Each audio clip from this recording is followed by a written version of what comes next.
Evening, everyone. Hello. Yes, I have got the sound on. This is all fine. Everything should be fine this evening, and let me know if it's not, even though I can do nothing about it if it's not.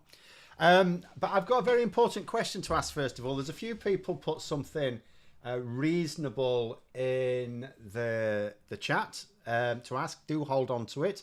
As usual, I just want to start off with something. So, really important question, but before I can ask it, I need to give a bit of background, otherwise the question will make no sense. So, the Conservatives, or some senior Conservatives we're told, think that the last week has gone quite well for them. Now, we know that just because, like, we know that Telegraph article, for example, I did a bit of a prelude to this in my second video today. There was a Telegraph article going, oh, whisper it, but Rishi Sunak's making a stunning comeback type of thing. Now, we know that the author of that doesn't really believe it, or they don't necessarily believe it. They're just writing it to hoodwink their readers, right? They're trying to con their readers.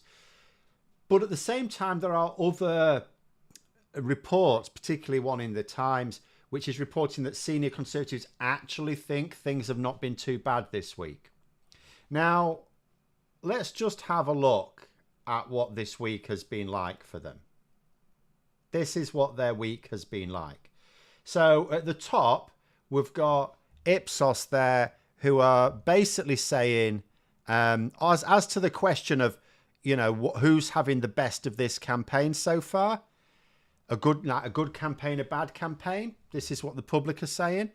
33% say Labour are having a good campaign to 19% saying a bad one. 18% think Reform UK have had a good campaign compared to 23% saying bad.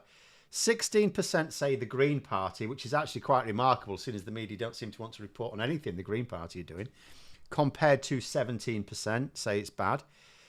16% say the Conservatives are doing well to 41% saying badly.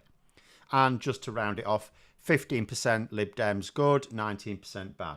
I mean, this is absolutely incredible. I've got subscribers mode on the chat again. I changed it. This is... Right, sorry, okay. I'll have to try and sort this out. I did change it, honestly. Has it reverted again? I changed... Anyway, never mind. We'll have to go one more week before I sort my useless arse out. At the bottom... Is the background some kind of allegory? Yes, I think it is. Someone snapped it, put it on Twitter, and it's absolutely perfect as a, you know, in terms of what's going on with the Conservatives week. So that's Ipsos, one of the good ones. YouGov, you can see that's the little chart just next to me, shows that Labour and Starmer's approval rating has increased a bit since the start of the campaign. The Conservatives and Sunak has gone down a bit. I mean, you know, it could move the rest of the campaign. It's early days. But, you know, they're saying that the last week has been decent for them. No, it hasn't. You know, Ben Walker there preluding something. I think Opinion are coming out with something this evening, if they haven't already. You know, Ben Walker, again, what the public's saying on this one is that... can't read it myself now. 45% say Keir Starmer's had a good week to 20% saying a bad week. Reverse situation, actually even worse for Sunak. Only 20% think Sunak's had a good week to 55% who think he's had a bad week. So the public, who are the ones who are going to be voting in a few weeks' time, think that the Tories have had a terrible week and Labour have had at least a much better week at any rate. So you can only really imagine what... Let's imagine a Tory strategist at CCHQ who's actually got their head screwed on. This is what they must be like at the moment. This is how I imagine them enjoying this weekend. You know, they're working at CCHQ. There they are. And they're trying to... they're thinking to themselves, we've got another 5 weeks of this before I could go and find a proper job. And then they're probably thinking, how am I even going to find a proper job? Because I'm going to have this on my CV. Did you see the news? Did you see the news? The UK ambassador to Mexico has been sacked because he pointed a gun at his staff. And I was saying on Twitter, imagine that in his next interview. So why did you leave your last employment? I turned a gun on my colleagues. You know, so I'm sort of imagining these poor buggers working at CCHQ thinking, how am I going to get another job after this gig? How am I going to get another job? Do you know what he's been doing today? So everyone's been launching their battle bus. Let's get rid of that. It was mildly amusing. So Labour's been launching their battle bus. The Tories have launched theirs as well. They've got one. And I saw someone pointed me to a tweet from an ITV correspondent saying, we're literally driving through a graveyard. So I assume that, you know, part of their tour of where they were, like in Redcar, I think, the Conservatives today, presumably took them past or through a cemetery. I assume they weren't going over the actual graves. And it's... and you think to yourself, how can you be that stupid? Because you could think about it. You could think, okay, you're working at CCHQ, and you could just say, do you know what? The Conservatives were, after 14 years, what did you want me to do? You know, we had worn out tools. But people will ask them, why did you tell him to go and visit the birthplace of the Titanic? Why did you tell him to drive his battle bus past a cemetery? You know, these images are absolutely insane. And then there's the other one. I need to put this one back up. You know, this is no surprise. I said this would happen. Loads of people said this would happen. It took no great foresight. Headline here: Conservatives are struggling to rally activists on the campaign trail. So you've got this is the triple whammy for them, right? This is their triple whammy situation. They've still got to find something like 180 candidates. Labour have got all their candidates now. A lot of them were chosen at the last minute, which I'm not at all happy about. So let's hope nothing comes out. But they're done. Labour are done. SNP are done. Plaid are done. Lib Dems and Greens are on their way. The Conservatives still need about 180 candidates in what, 6 days. Then they can hardly get any activists out. So they haven't got candidates in a lot of places. And they haven't got many activists either doing the door knocking. And then the national campaign's a disaster. Like at the last election, the national campaign's really what powered it through, which is what you want. The whole reason, the whole point of collecting together as a large political party is that you can have that central campaign powered through. You know, you pool all your resources. But that's a disaster. So they're sunk always. You know, the national campaign's a disaster. Locally, there's a load of places don't have candidates. And even where they do have candidates, there's not that many activists to go knocking on the doors. They're sunk. So the really important question here is, and it's absolutely crucial to start thinking about this now, is what on earth are you going to be having to eat on July the 5th for your victory tea? I need to start putting in some serious thought into that now. You don't want to mess it up. You don't want to ruin it, because we're going to have, well, I'm going to have quite a good day on July the 5th. You know, we're going to have, you don't just want to have beans on toast. So I need to have a think about this now. Stephen saying can't hear anything. You should absolutely be able to hear something. I would have an absolute deluge of can't hear anything if you couldn't, and everything's fine on my end. Oh, Christopher, very good point. Did you see the Gove video? Yes. And why are they using an MP that's stepping down? Exactly. I'll tell you exactly why. This is why. Because Michael Gove is one of their better campaigners. He's one of their better performers in front of a camera or even in front of people. As mad as it sounds to say that, Michael Gove is one of their more articulate MPs. Well, there's no MPs anymore. I mean, that's something to go on. That's something we get for another few weeks. There are 0 Tory MPs in the whole country. We should try and keep it that way. But the reason... So it is mad. You know, the Conservatives had this campaign video out. It's got Michael Gove. It's not just featuring. He is the one fronting this video. He's talking about, oh, yeah, we can win. We're going to do this. We're going to do that. And we? Who's this we? Let's say they did win. Let us say they did win. He's not. He's stepping down. He's not going to do any of these things he's saying. Oh, we're going to do this, we're going to do that. No, you're not. You're gone. Regardless of what happens at this election, regardless of what happens, Michael Gove is not in Parliament. It's absolutely insane. And exactly why use him? The reason they're using it is because they've got hardly anyone who can competently deliver a message to camera. That is the reason. It's utterly mad. They should be using someone who is committed to winning the election, not someone who's running away. Oh, Maggie's already got plans. My pals and I are going to a local restaurant on July the 5th. Oh, to celebrate 70th birthday. Well, that's a good reason as well. It's a double celebration. Oh, your actual birthday's on the 8th, but okay. You're having an early celebration, yes. John say I will be inviting Tory activists inside to chat. I'll be on holiday, but maybe a Korean will be watching. I need to plan it out. I need to have something decent. Punay say I've made myself a bet for victory dinner. If Labour get over 500, I don't know, they shouldn't. Chinese takeaway. If under, I'll cook myself a Chinese meal. Okay, I see. I mean, I don't like. People have got very excited about that MRP poll yesterday. There's something wrong with it. I'm telling you, there's something wrong with that. Daily Blase, hello. But there we go. At this stage, 1997, a lot of the Tory media had switched to Blair. Sunak still has them on side. Is doing worse than the 1997 Tories.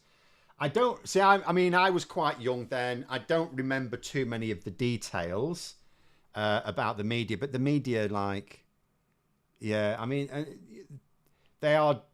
I think there's lots of things we could read into that. We could read into that, for example, the media don't like Keir Starmer because, of course, he tried to put him in prison. It's actually there was a really funny someone from Byline Times tweeted. I need to find it now. I won't be able to put it up on the screen, unfortunately. Here it is. Josiah Mortimer of Byline Times. He's been sharing an email he received from Richard Tice. And he did prelude this by saying the reason why Richard Tice has said this to him is because Byline Times have, of course, been spotlighting a lot of Reform UK candidates who have had to then be sacked. So this is from Richard Tice. It says, Josiah, given that you spend your whole time trying to kill us, we will not be giving any help or interviews with you. With thanks, Richard Tice. So you can sort of see the same thing, the same attitude of the media, even the Tory media with Keir Starmer. It's a bit like, we know Murdoch's a bit more pragmatic and he likes to make sure he can claim to have backed the winner. But even though I don't think he's got day-to-day control over the papers anymore, has he?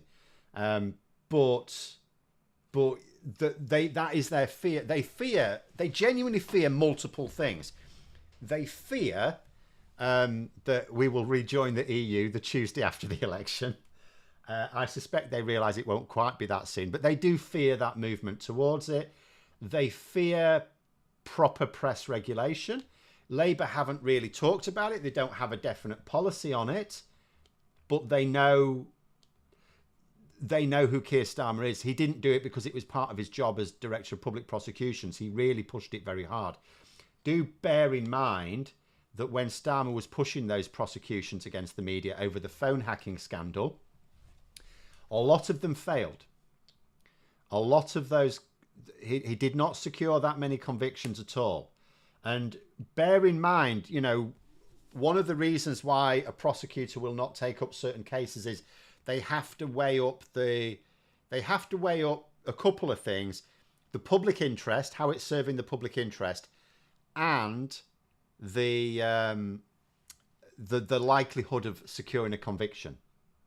So obviously he didn't secure that many convictions, so he can't have been pursuing these cases because he thought he had a watertight case. It must have been the public interest side of it. So he believed it was really strongly in the public interest.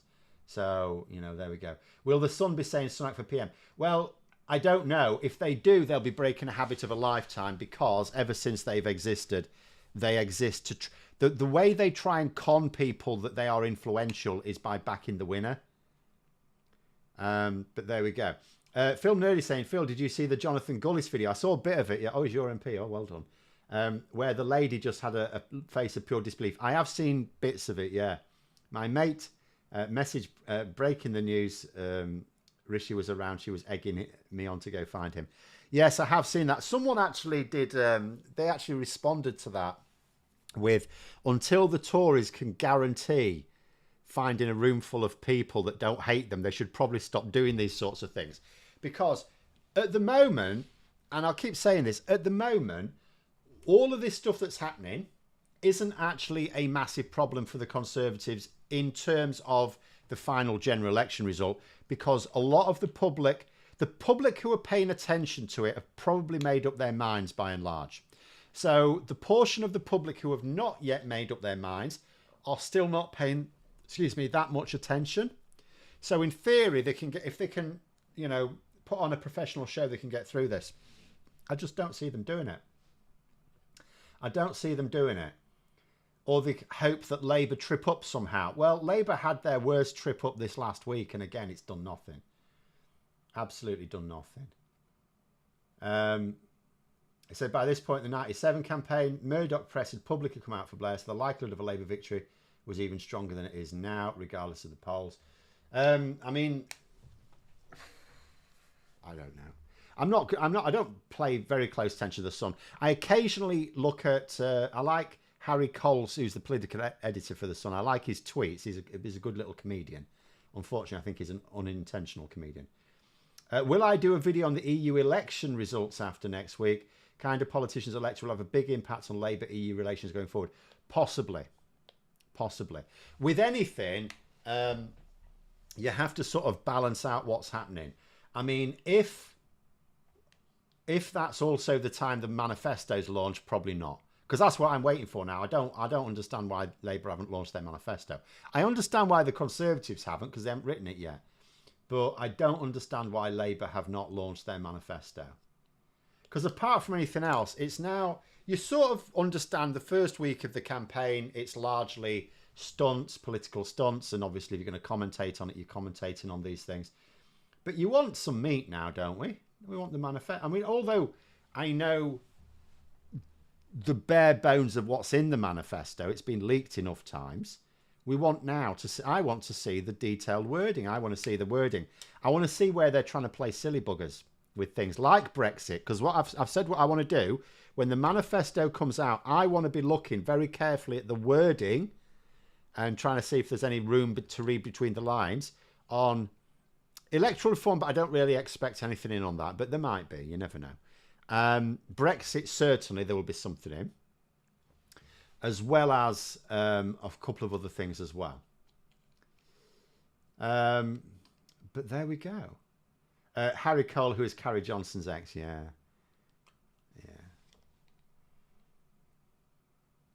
I'm saying I had a petition on the parliamentary site, but due to the general election, all petitions were taken off. Yeah, that happens. How long does it usually take to form a new petitions committee after election? Can be a while. I'm going to be honest. It can be a while. The thing to bear in mind is there's going to be a lot of new MPs.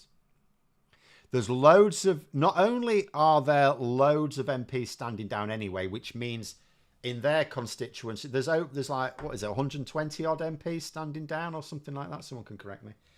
So straight away, you've got a load. Those are all constituencies where you're definitely getting a brand new MP, even though a small number may be returning MPs. But there's going to be a lot of changing of hands of the parties. So we're going to have, I don't even like to think how many, we could well end up in a situation where actually half of all the MPs are basically new MPs. So filtering them all into select committees, there's not going to be a lot of experience. So that could delay things. So yeah, the petitions committee, it may not, but some committees are probably going to take a while to form. Richard, see there, they're waiting till close to the Tories manifesto just to prevent them stealing more stuff. Maybe, that's the only thing I can think of at this stage, because surely Labour I would have thought they'd want to steal a march on it, but I'm not sure that I think that's a good enough reason. Oh, Graham's there, hello. I'm not sure if that's a good enough reason to delay the manifesto, because, like, the papers are bored at the moment. It's boring. We're just talking about the Tories' daily disaster. Do you know the Daily Mail, the last 3 days, their front page has had nothing to do with the election. Nothing to do with it. A couple of days ago, it was Lord Lucan. It's like, then I can't remember what it was yesterday. Today, it's the Trump trial verdict. Oh, it was disgraceful, absolutely disgraceful. How dare they prosecute and find guilty with a jury of his peers this fine specimen of a man. But the Daily Mail have not on their front page had anything to do with the election campaign. They don't know what to do with themselves. What do they report on? So we want absolutely, I want that manifesto out. Get people talking about that. Then, let's see Rishi Sunak try and say they haven't got a plan then. Because even if people don't read it or they don't read, the details aren't going to be in the manifesto anyway. But the details are online. Even if we can see what's, still there. But it's, I don't know why, they're delaying it, but never mind. Never mind.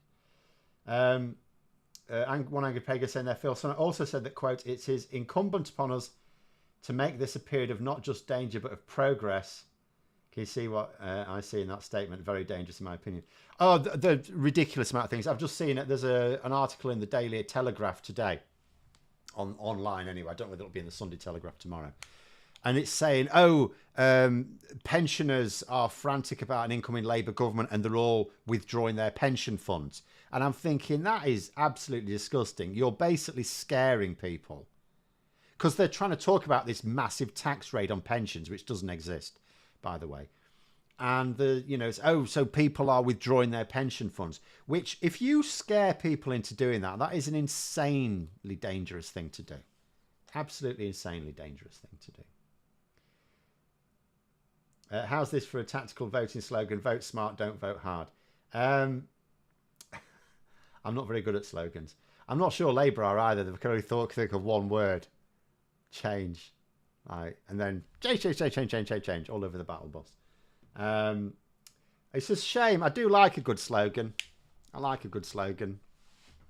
We're not getting one from either of the main two parties. I don't know what the other party's slogans are. Has anyone seen a good slogan yet from any party? Because the Tory one is just ridiculous. Labour one's okay. It fits a mood, but, change, behave. Have I seen the latest on that Largan? Well, do you mean this guy? Hang on, where's he gone? This guy? Yeah. So this is a Conservative candidate who was a Conservative MP until a few days ago. And this is the one who famously, although there have been others do this as well, this is the one who famously a couple of years ago, I think it was round about the local election time, he set up in his local supermarket to introduce himself to the people. I'm your MP. Would you like to tell me what some of your difficulties are? Which sounds fine. You don't want to criticise that. He's setting up in a public place and going, I'm your concerned MP. Tell me your worries. That's great. Only his poster was green, not blue for Conservatives. Didn't say he was a Conservative, just your MP. And he's doing it again here. He's got another one for Reform UK as well. So he's trying to pretend that he's the Conservative candidate to some people, the Labour candidate to others, and the the Reform UK. Actually, I wouldn't surprise me if you think he was trying to pretend to be the Green candidate as well. But the Reform UK candidate to others as well. Which, I mean, if it's not already illegal, it absolutely should be. But if it is, here's the thing. I mean, I know some people are going, the Electoral Commission will do nothing. It's like, well, they'll do nothing now. But maybe they would after the election. Because, I'd put a complaint about it if he was my local candidate for the Conservatives. Because you think to yourself, well, they won't investigate because the Tories are in charge of the Electoral Commission. They are now. They're not on July the 5th. Tiller there saying, as someone soon to be a state pension, a Labour government cannot come soon enough. No. Michael there saying his website's green. Yeah. When you ask them about this, by the way, because there's other Tories that do this as well, and you ask them, you say, why are you hiding your allegiance? Why is it blue there? And they say things like, oh no, it's green for Parliament. But that doesn't work now. It didn't really work then, if we're honest. It was a stupid excuse then. But it doesn't work now because he's not a member of Parliament. So if someone were to ask these people now, why is your website green, not blue? Your party colours are blue. Why isn't it blue? And if they try saying, oh no, it's green for Parliament, you can say, you're not a member of Parliament. You've got no association. You're not a member of Parliament. Take it down. Put your colour. All they are now. In fact, MPs have been going. In fact, let me have a look. Hold on. Let me try and find him. I just want to see if he's actually updated, because a lot of them have updated their bios by actually. Here he is. I think, is this him? No, that won't be him. I can't find him. Never mind. But quite a lot of Conservative candidates have, put in their bios or some sort of thing pinned to their, on their tweets. No longer a member of Parliament. I am now your Conservative candidate for name of new constituency. And that is because they are not MPs anymore. So they've got absolutely no, they never had anyway, but they have no business using House of Commons green on their website. Christopher there saying the Electoral Commission President can't act because they need ministerial permission to investigate. Correct. Yeah, that is absolutely it. They're no longer independent. But after the election, they will still need ministerial permission. It's just that that will not be Michael Gove anymore. Might be Angela Rayner. It could be Angela Rayner. I'm not sure who it would actually be, if I'm honest. John saying, Phil, I've watched your video since December 2019 making predictions for the next Parliament. Which predictions do I think I was wrong on? They didn't get... That's a good question, actually. They didn't get rid of Boris Johnson as quickly as I thought they would. I thought... See, the way I looked at it, they only made Boris Johnson leader because they knew they couldn't win. They knew they needed to win a general election in order to get Brexit through. They knew that they couldn't do it with anyone else. So they didn't like Boris Johnson. They didn't trust him. Some of them were very uncomfortable because they also knew he was basically a threat to national security. They did it anyway. And but they felt trapped. It's a greater good argument. He can win us the election. But after that, I felt that his usefulness was at an end. They didn't even need him to deal with the the trade and cooperation agreement. They could have had another leader do that. But obviously, I understood they wouldn't have just got rid of him in 2020, particularly with COVID. That would have been mad. But I didn't think it would take until halfway through 2022. Now, to what extent, I do think I was wrong on that as well, because there are some things that I thought would happen that didn't, that you could probably say COVID slowed them down and therefore that's the reason. For example, one thing that was in their manifesto, was removing the independence of the judiciary. I mean, never mind the independence of the Electoral Commission. Imagine having politically appointed senior judges. That was in their manifesto. And they haven't done that, thank goodness. Now, it could be argued, I have seen legal experts argue that it would actually be very difficult for them to do that, and they probably weren't capable of doing it.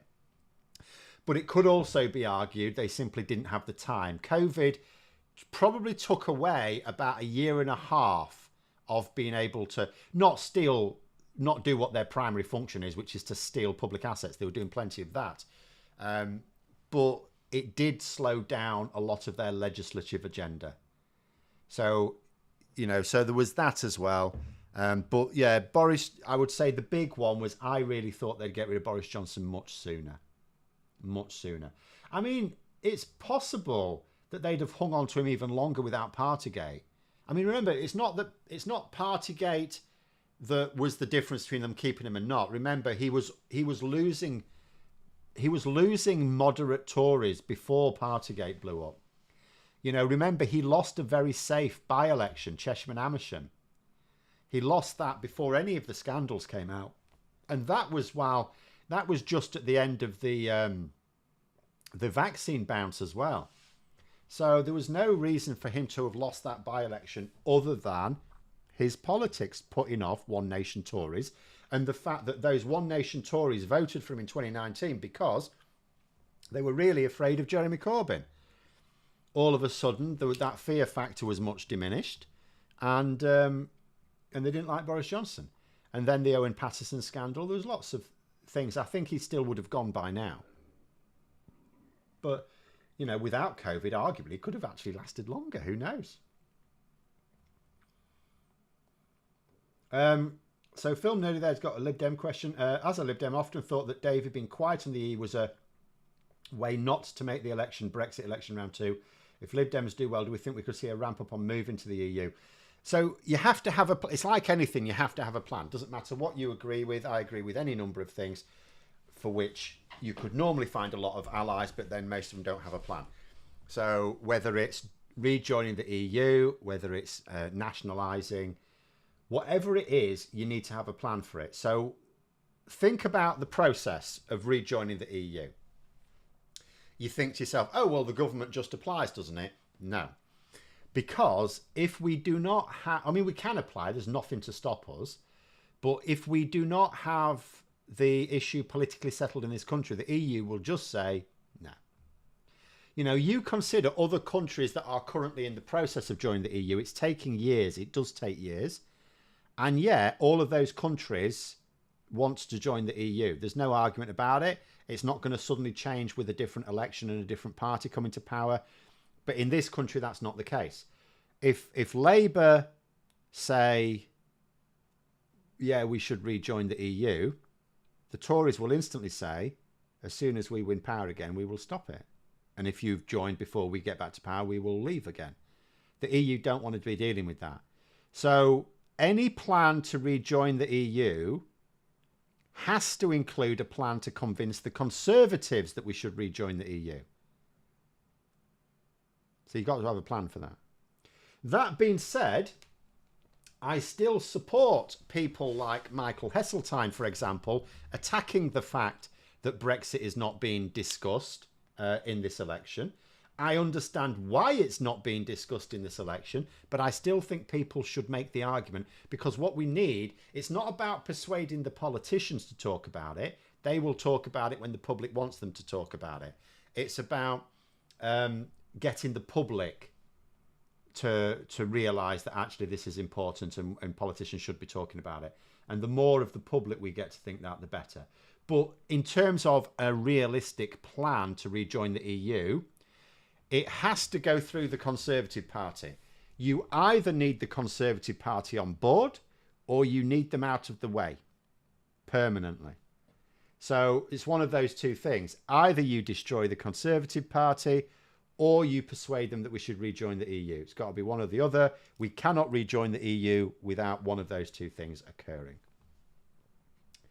But the Lib Dems, yes. I mean, let's imagine a scenario where the Lib Dems did become the second largest party.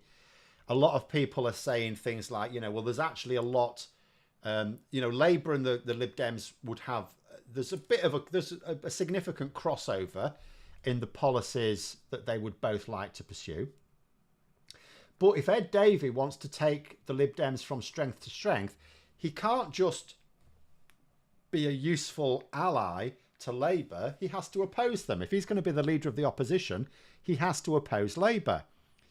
So he has to find things where his party can take a significantly different approach. And you could argue Brexit could well be one of those things. There is good reason why no one's really talking about in this election. Even the Tories. But, you know, yeah. Tim's talking about Pfizer Shine deselect at the last minute. Why?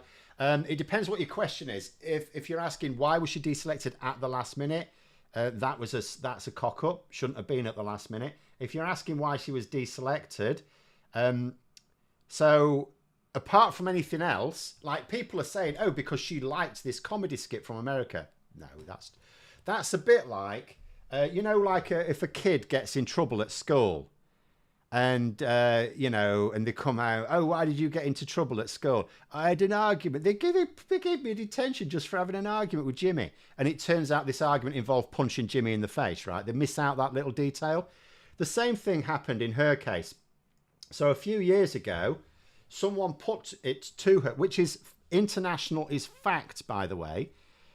If you target Jewish people for murder because they're Jewish, you're not just killing a Jewish person, you're killing them because they're Jewish, that is an anti-Semitic attack on them. It's an anti-Semitic murder.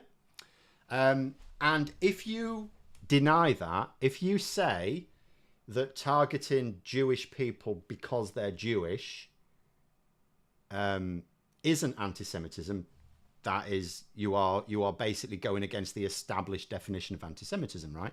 And she did that, and she was recorded doing it. Do you know, on mainstream telly?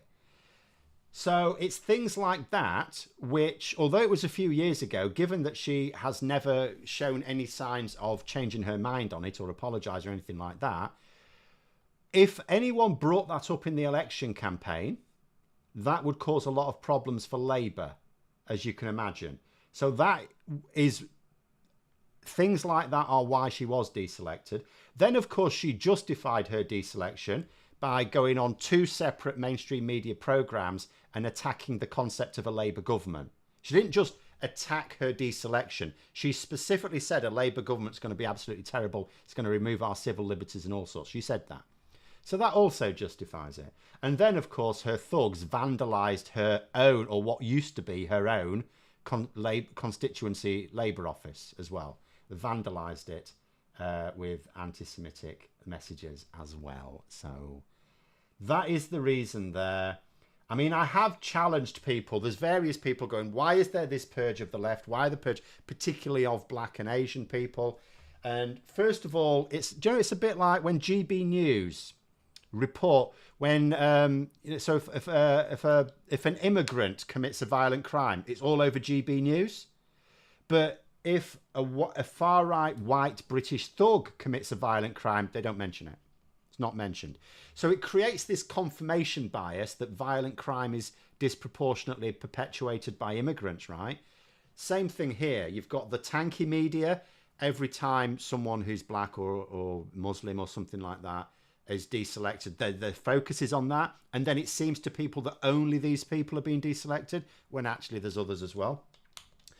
But I challenged people to say to me, okay, if this purge exists, if you're saying this purge exists, can you name me one Labour MP who's been deselected effectively, who has not shared racist views, has not explicitly attacked the concept of a Labour government, and has maintained a constituency office? Because at least in one case, they were lazy as an MP and they didn't even have a constituency office, even though the public gives you money to do that. And I haven't had any. I have had responses, but I haven't had any names. So all these people who insist on this purge, they haven't actually been able to name a single one that either hasn't shared racist views or attacked the Labour Party, or just been a lazy MP that didn't do their work. But I mean, that's all. That's the be all and end of it. We can go over and over it. That's all there is to it. Unless someone could come up with their name, that is it. Jorma Steelhell saying, Robert Largan's a nightmare. My wife works in a public body and was the liaison with MPs, and all Tories are terrible, but Largan was by far the worst. I mean, the thing is as well, I think I haven't looked into it too closely, but I think his seat's quite tight as well. So this is ordinarily, you would, if this was like Jonathan Gullish, you would just go, he's going to lose anyway. But something like this is actually really insidious, because he could win. I gather. I am given to understand, I've not looked personally, but I'm given to understand he does actually have a decent chance of winning his seat. It is winnable, I think, which makes this very serious. Anyway.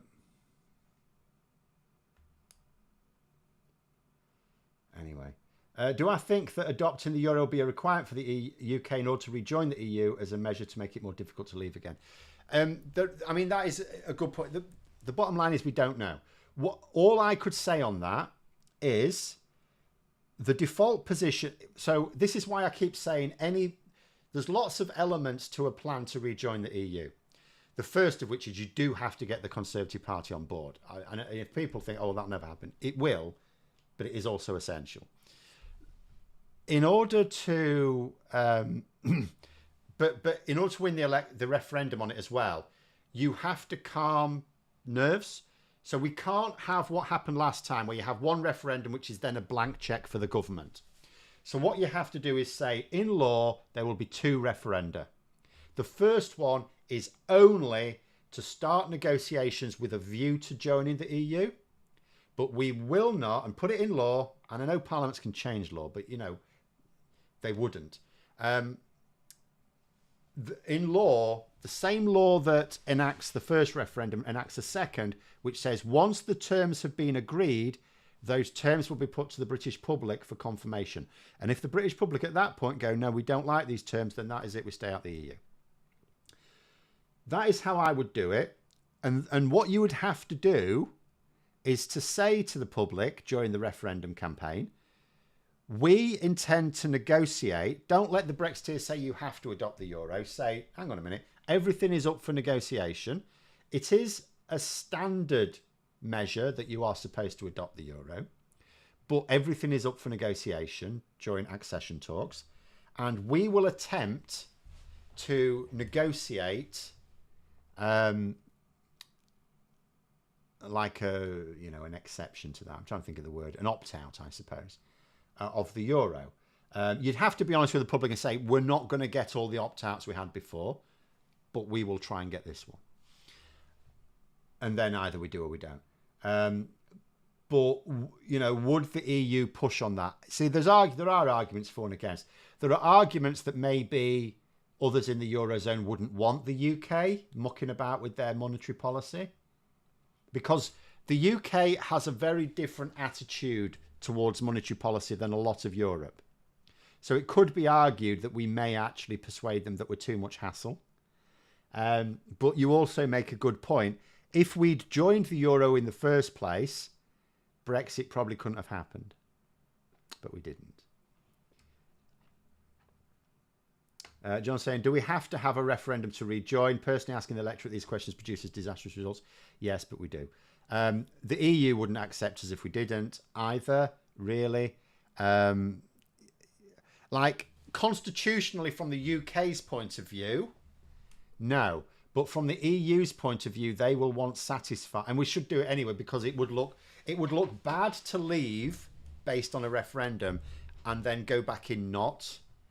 Because we did enter the EEC technically without a referendum. It had its mandate from the manifesto. You could do the same thing. But the EU wouldn't be happy with that, because they will want to see that the British public are fully on board with it. Because the last thing they want is another populist government rising and taking us out, because that's hassle. It's too much. They can't be arsed with it. So we do realistically need a referendum. We don't constitutionally need one, but politically, and from both sides, from the EU and our own side, yeah, we absolutely would need a referendum.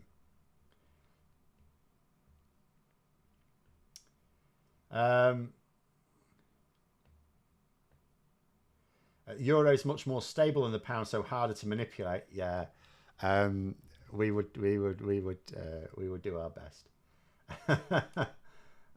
But again, I don't know. You know, I'm not a monetarist, so I don't know. What taxes do I expect Labour to raise once they've properly had a good look at the books? Reeve seems to be cutting off many sources of funding for Labour policies. Only if you assume that you must raise tax rates. Only if you assume that they have to raise tax rates. There's a lot of scope for, and even Richard Murphy, who's I differ with him a great deal on politics, but obviously he is a professor of economics, and even he has said this. There is a huge amount of scope in terms of cracking down on tax avoidance, something the Tories say they want to do now. Like hell. So there's a huge capacity to just crack down on tax avoidance to raise the money. So Labour may not have to actually raise any tax rate, or create a new tax. They could create a new tax, and that's not technically raising taxes in that sense. But yeah, when people are saying that she's cutting off her source of funding, she's not, because there's lots of people do not pay the rate. Like, you know, this VAT on private school fees is just one example of a tax break that Labour are wanting to get rid of. They've only mentioned a few specific examples, granted, largely because they didn't want people, I suspect, they didn't want people like having too long to prepare for it. Michael saying we'll have a Labour majority government, a Tory House of Lords. I mean, remember, they're not a majority there, they're just the largest party. We exited the EU and now referendum aside, we would have to ask to rejoin. The European Union will say no. They will say no at the moment because the Tories will say that we would wreck it. As soon as the Tories are on board, it's fine. It really is.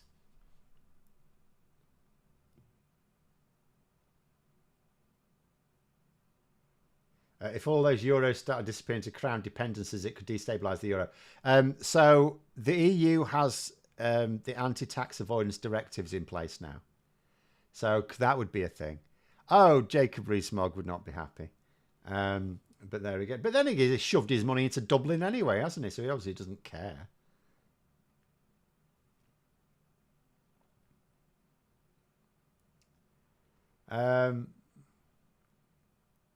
Even if the UK would join the EU without accepting the euro, wouldn't the pound be tied to the euro, whatever the exchange rate is at the date of rejoining? Don't see why now. We haven't had the exchange rate mechanism for a while now. John Major knackered that. Well, he didn't knacker it, but it's during John Major's time. How can Labour reduce inflation to target levels? So now you're asking advanced economics questions. So don't know. I mean, the simple... One way you need to do it is to reduce trade barriers, because an awful lot of inflation, or a significant amount of inflation, is caused by unnecessary trade barriers. But inflation is already down to pretty much where it wants to be. You know, it says, how can Labour reduce inflation to target levels? Inflation at the moment is 2.3%. The target is 2%. So it's probably just going to naturally go down anyway. The trick is to stop it going back up again.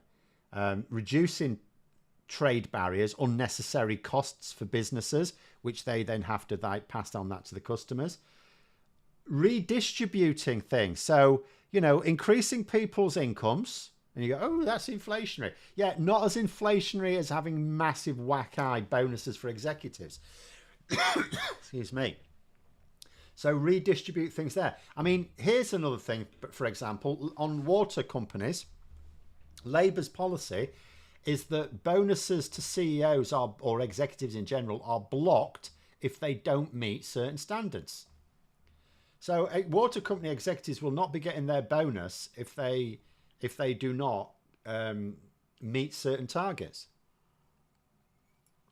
And they won't get to decide what those targets are. Be off what? Under the watchful gaze of the government.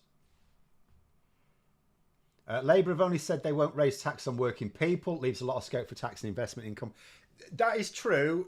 Reeves has been a bit coy with her words in some ways as well, which is another reason why I want to see the manifesto, because I want to see exact wordings on things.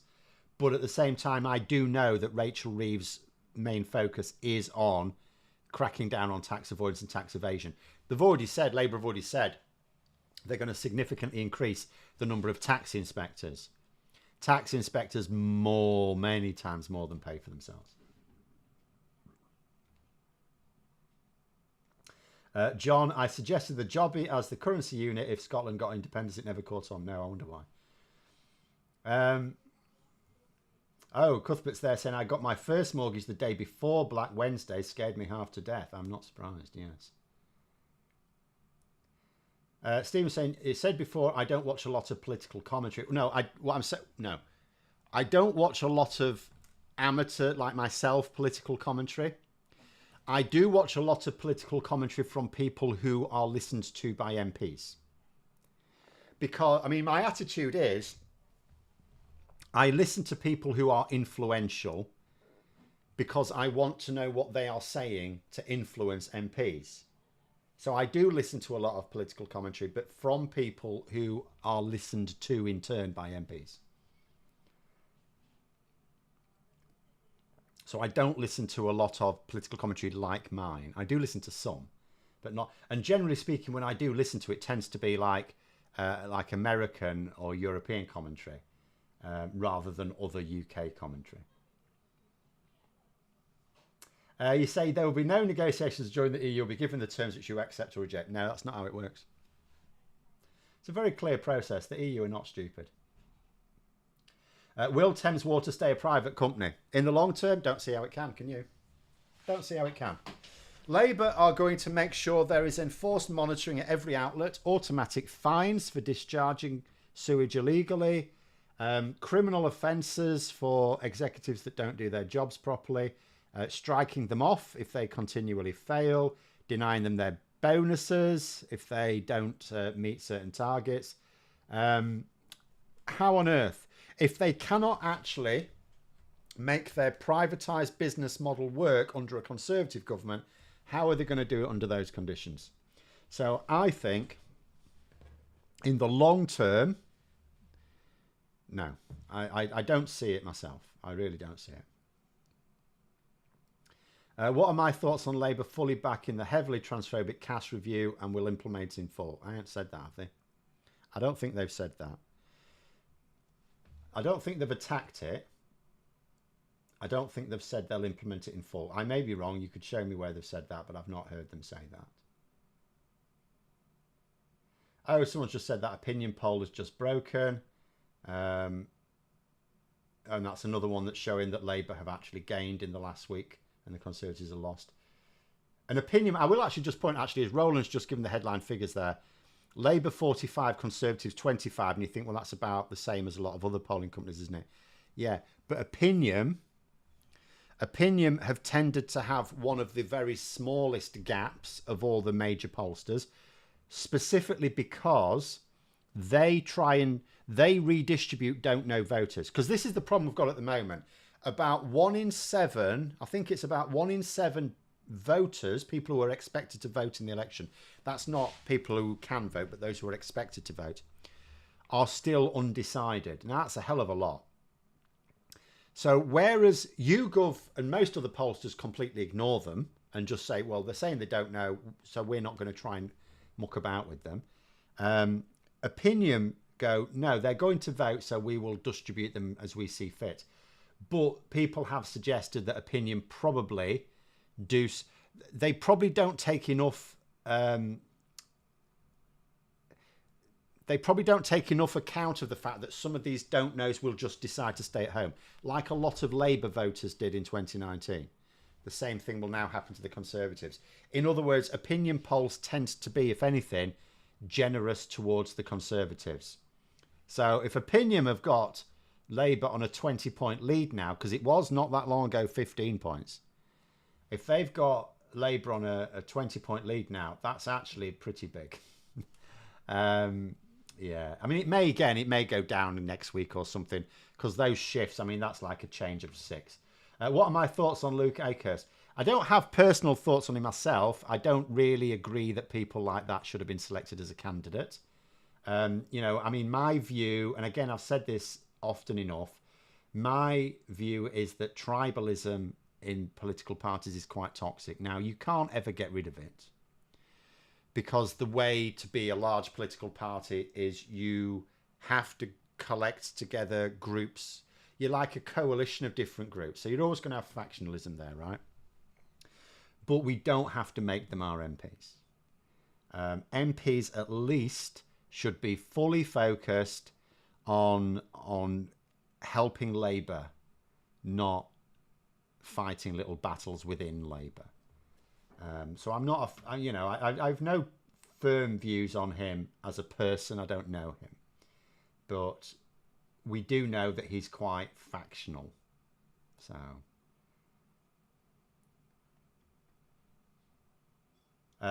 will I do the story of this Parliament type video going over the crazy events which happened over the last few years? I may do if I get time. That could be quite a good idea. If I get time, yes. Because there's a certain extent to which you would think to yourself, so the campaign is the campaign, and then after it, we're going to have a period of calm, aren't we, where I can do some retrospective videos before things really kick off again. But actually, we may find that the crazy doesn't die down immediately, because the Tories are probably going to have another little civil war, aren't they? They're going to have to choose another leader. So there's going to be a little scrap there. At the same time, what I will say is that I am looking forward, even though it's not great for the channel maybe, but I am looking forward to if in a few years' time politics is a lot calmer. If the government is doing boring things in boring ways that just make things work. But we will see. So yeah, if I get time, that's a good idea. But I think that would probably be more for after the election. There may be a little lull anyway. And room for retrospectives, or it may not. It may still go crazy again. The join's not working. Tried it quite a few times. Won't finish. I'm sorry. Again, I don't. I mean, I'm not technical. I'm afraid. But there we go. Oh, tabletop transfer. Sorry, I can't stay for the rest. Bye bye for now. What is it? Like 4 minutes left. But bye bye. Could that mean Opinion has changed their modelling format? I suspect they could. They always could. They will. Opinion are good in that they do explain their methodology. Not all pollsters do. They do. They will say so if they've changed it. I suspect they're not going to change it at this point, I reckon. You say tribalism can only be minimised by having independent MPs only. That won't get anything done. Gets nothing done. But you could argue you could reduce it with proportional representation. Now, I don't want like politics to split up into a million small parties like the Netherlands or Israel or something, sure. But wouldn't it be a lot calmer if you could have the tanky left form their own group, or just join the Socialist Workers' Party, or George Galloway's Workers' Party, or something like that? You had this like tanky left group. You had Labour, you had the Green Party, the Lib Dems, Reform UK if they must, but I don't think they want to be a political party. And then you had a group that was the One Nation Tories, and you had the swivel-eyed loon top hat and monocle Tories. You know, that works. That would be work, and that's calm. Then they can have their, you know. And then if they have their arguments with each other, it's like arguing between two different political parties. Well, that's normal. We can deal with that. At least you don't have as much internal grief. But I did like what Starmer had to say. I think it was today, where people were, you know, he was sort of suggesting to him, well, where do we pin you? Where do we pin you on the political spectrum? And he was basically saying, I'm not going to use ideology to solve problems. I'm going to solve problems pragmatically every single time. And if that makes it hard for you to pin me on the political spectrum, I don't care. Which is the best answer, really. That's what most people want of their government. They don't want their government to create solutions from ideological point of view. I have an ideology, right? So I believe that ideology is the best solution for lots of problems. But most people can't be arsed with it. Most people just want a government that goes, problem, what are the available solutions? Right, that's the most pragmatic, let's do that. Where can I send the link to the Health Secretary West Streeton's tweet on the cash review from 10th of April? You could try and send it to my email. I am getting round, but I'll try and look out for it. So if you click on the channel name, I encourage people not to do this unless it is for something like this, by the way, because I get absolutely rammed every day with emails. Lots of spam, lots of crap, lots of messages. And I haven't got time to go through them all, but I'll try and look out for it. And if you go onto the About section, or the About tab, there's an email in there, which is my email for business purposes. So you could send me that one. If that is what they say, then all I can say is that I will absolutely lend my voice to them not doing that. I'm not particularly knowledgeable on these matters, by the way, but I know enough to know that if you're going to have a real review into something like this, you do not put a gender critical person in charge of it. But there we go. And yeah, Jack's making the point there. The 15-year rule has gone. Lots of us who live on the continent can now vote. Again, a lot of people don't know. Can you get people to spread the word there aren't many Tory voters here. No, apparently the Tories, though, have been trying to find the Tory voters that live abroad. They've been deliberately targeting them and trying to get them to set up proxy votes back here, which is all really weird. But there we go. Oh, so you're saying Wes Streeting tweeted on April 10th, Labour, I can easily check, now you give me the date, I can check back on that. Labour would implement the cash report. He gave no exemptions nor caveats. Okay, but did he also say in full? Because if he didn't say in full, then that is a caveat. But we'll see anyway. I'll just see if there's any last minute ones, because we're running out of time. Bills, number 3 saying there, bills get proposed, debated and voted upon. That's more likely to get things done because there's less overhead, especially in the long term. The other thing to bear in mind about legislation as well is, bills do get proposed, debated and voted on, but they also get amended. And they often do get amended. So if there is something in a bill that you go, or Labour promised to put something in a bill, now doesn't mean it does, because Parliament could just say, yeah, we don't like this. And of course, Parliament is sovereign in these matters. Do I need to appear so wan on my live videos? Is that to do with the lighting? I'm not a lighting engineer, as you may have noticed. But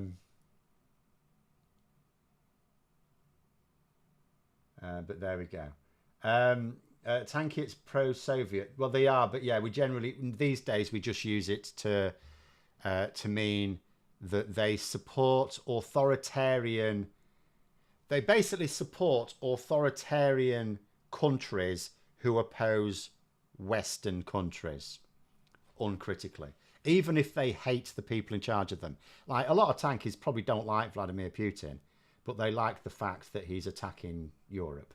So they uncritically, even if they don't support, or many do support him, but even if they don't explicitly support him, they at least downplay what he's doing. Oh, he's defending himself.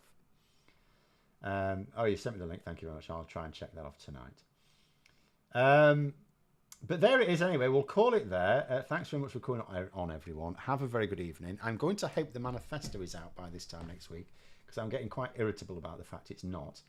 But yeah, have a great evening. And until next time, and I'll see you later.